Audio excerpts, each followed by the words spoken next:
मेहनत का फल।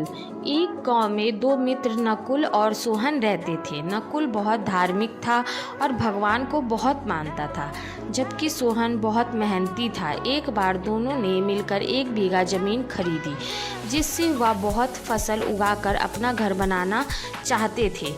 सोहन ने खेत में बहुत मेहनत करता, लेकिन नकुल कुछ काम नहीं करता, बल्कि मंदिर में जाकर भगवान से अच्छी फसल के लिए प्रार्थना करता था।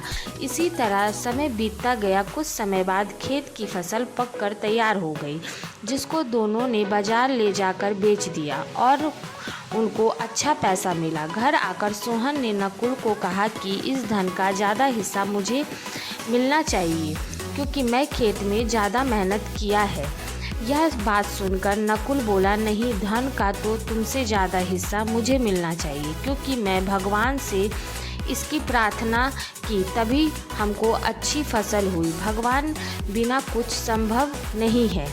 जब वह दोनों इस बात का आपस में नहीं सुलझा सके तो धन के बंटवारे के लिए दोनों गांव के मुखिया के पास पहुंचे।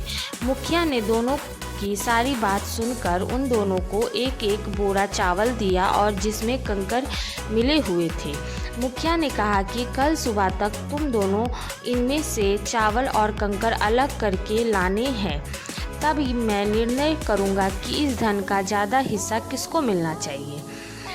दोनों चावल की बोरी लेकर अपने घर चले गए। सोहन ने रात भर जागकर और कंकर को अलग कर दिया, लेकिन नकुल चावल की बोरी को लेकर मंदिर में गया और भगवान से चावल में से कंकर अलग करने की प्रार्थना की। अगले दिन सुबह सोहन जितने चावल और कंकर अलग कर सका उसको ले जाकर मुखिया के पास गया, जिससे देख मुखिया खुश हुआ। नकुल वैसे ही बोरा को ले जाकर मुखिया के पास गया।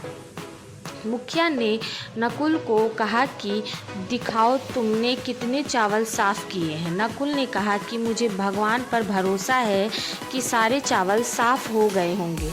जब बोरी खोला गया तो चावल और कंकर वैसे के वैसे ही थे। जमींदार ने नकुल को कहा कि भगवान भी तभी सहायता करते हैं जब तुम मेहनत करते हो। जमींदार ने धन का ज़्यादा हिस्सा सोहन को दिया। इसके बाद नकुल भी सोहन की तरह खेत में मेहनत करने लगा और अब की बार उसकी फसल सबसे अच्छी हुई।